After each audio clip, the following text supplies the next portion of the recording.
Hello, what is up mga ma'am, sir, ma'am. Ako po si Ralph Cifra, isang visual artist from Manila, Philippines. And today, nakatapos tayo ng isang project. Ito ang Marvel Select na Hulk na action figure.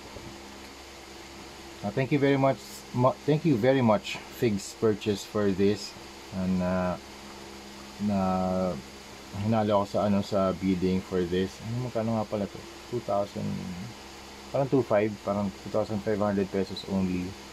And thank you very much. Nakakuha ako ng Marvel Select na Hulk kasi medyo mahirap nang hanapin si Marvel Select na Hulk. Also, thank you for purchasing this. Yung client ko, si Brother Shai.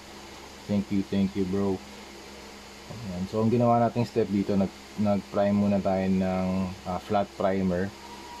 So, from Bosni, flat clear yung ginamit natin para magkaroon siya ng adhesive layer so that our paints will stick to the surface. And then we added shadows. Yung shadows na in-apply natin ay phthalo green and grass green from Hero Paints. Thank you Hero Paints for sponsoring this video too. Yan siya, nagpapadala ng mga paints for our custom repaint projects. Tapos after ng shadows, highlights 1. Yung highlights 1 naman natin, grass green and white. Tapos yung highlights 2, more white yung minix natin dun sa mixture ng paint. Kaya yun na yung part na yun. Ito, yun yung lightest na part, this one. And then after that, line art 9. So line art, water based acrylic primer matte black na yung ginamit ko. So yun yung process. Again, shadows, highlights 1, highlights 2. Kung gusto nyo pa mag-apply ng highlights 3, pwede para mabigyan ng emphasis yung mga nakaangat na parts. Dito naman sa pants niya, intense violet and white na paint for dry brushing technique para lumabas din yung texture ng pants. So yun lang mga ma'am sir, that's it.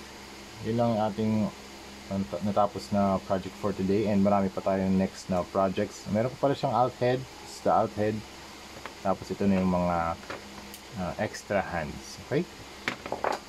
Again, thank you very much Figs Purchase, Laruanan, Hero Paints, and client Bro Shai. Thank you. Tapos next project natin ito, si Venom from ZD Toys. Gagawin natin Venom X Punisher. Okay? So yun lang mga ma'am sir. Thank you very much for watching, and see you sa next video. Bye bye.